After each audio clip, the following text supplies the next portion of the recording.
અમેરિકામાં કોઈ સ્ટેટસ વિના રહેતા અને ગ્રીન કાર્ડ મેળવવા માટે અસાયલમનો કેસ કરનારા એક ગુજરાતીને હવે ડિપોર્ટ કરવામાં આવે તેવી શક્યતા છે.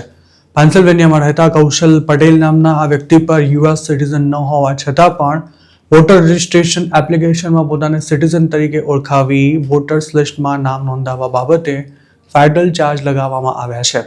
કોર્ટના રેકોર્ડ અનુસાર 47 વર્ષીય કૌશલે ઓક્ટોબર 2020માં વોટર રજિસ્ટ્રેશન એપ્લિકેશન કરી હતી.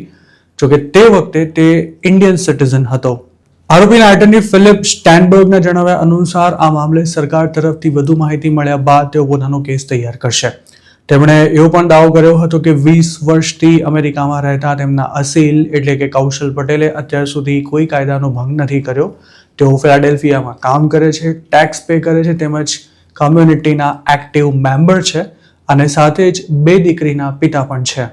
કૌશલ પટેલ સામે જે ચાર્જીસ લગાવાયા છે તેમાં એવો પણ દાવો કરવામાં આવ્યો છે કે તેમણે નવેમ્બર 3, 2020ના રોજ સાઉથ વ્હાઇટ હોલ ટાઉનશીપમાં વોટિંગ પણ કર્યું હતું.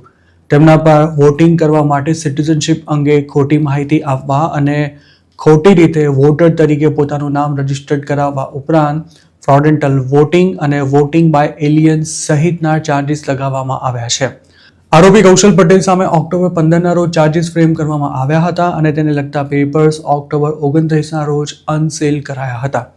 હાલ તેઓ પાઇક કાઉન્ટીની જેલમાં બંધ છે અને તેમના પર ઇમિગ્રેશન ડિટેનર પણ ઇસ્યુ કરાયું છે. મતલબ કે હાલ તેઓ આઈસી કસ્ટડીમાં છે અને તેના કેસની ટ્રાયલ ડિસેમ્બર 29ના રોજ શરૂ થશે. આરોપી કૌશલ પટેલ પર જે ચાર્જીસ લગાવાયા છે તેમાં ફોલ્સ ક્લેમ ઓફ સિટીઝનશીપના ગુનામાં 3 થી 5 વર્ષ, ફ્રોડેન્ટલ રજિસ્ટ્રેશનના ગુનામાં 5 વર્ષ તેમજ ફ્રોડેન્ટલ વોટિંગમાં 5 વર્ષ અને નોન સિટીઝન વોટિંગના આરોપમાં 1 વર્ષ સુધીની જેલ થઈ શકે છે. આ તમામ ચાર્જીસ જો પુરવાર થાય તો કૌશલને લાંબો સમય જેલમાં રહેવું પડી શકે છે અને સજા પૂરી થયા બાદ કે તે પહેલા જ તેને ડિપોર્ટ પણ કરવામાં આવી શકે છે. 5 વર્ષ જૂના કેસમાં હાલમાં જ આઈસ દ્વારા કૌશલની ધરપકડ પણ કરવામાં આવી છે. મતલબ કે તેને ડિપોર્ટ કરવાની કાર્યવાહી પણ શરૂ થઈ ગઈ હોય તેવી શક્યતા છે. અમેરિકાના કાયદા અનુસાર ફેડરલ ઇલેક્શનમાં નોન સિટીઝન્સ વોટ નથી કરી શકતા. 2024માં પ્રેસિડેન્શિયલ ઇલેક્શન દરમિયાન ટ્રમ્પે આ મુદ્દાને જોરશોરથી ચગાવ્યો પણ હતો.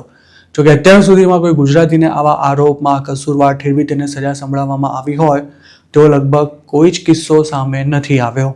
2024માં ફ્લોરિડાની સેમ્ટર કાઉન્ટીમાં રહેતા એક 59 વર્ષીય ગુજરાતીની પણ આવા ચાર્જ હેઠળ ધરપકડ કરવામાં આવી હતી. જોકે તેમાં આરોપી પ્રી ટ્રાયલ ઇન્ટરવેન્શન કોન્ટ્રાક્ટ માટે તૈયાર થઈ ગયા હતા. તેમની સામે ધરપકડ સમયે ઇલેક્શન ફ્રોડનો ફેલોની ચાર્જ લગાવાયો હતો, પરંતુ ઇંગ્લિશ ન આવડતું હોવાથી પોતાનાથી આ ભૂલ થઈ ગઈ હોવાનું તેમણે જણાવતા કોર્ટે તેમના બચાવને માન્ય રાખ્યો હતો અને જેલની સજાને ટાળવા માટે તેમણે આર્થિક દંડ ભરવાની સાથે 50 કલાકની કોમ્યુનિટી સર્વિસ કરવા માટે પણ તૈયારી બતાવી હતી. આ કેસમાં આરોપીએ વોટર રજિસ્ટ્રેશન કાર્ડ મેળવી તેના આધારે ડ્રાઇવર્સ લાયસન્સ માટે અપ્લાય કર્યું હતું, પણ તે વખતે તેઓ સિટીઝન નહીં પણ ગ્રીન કાર્ડ હોલ્ડર હતા.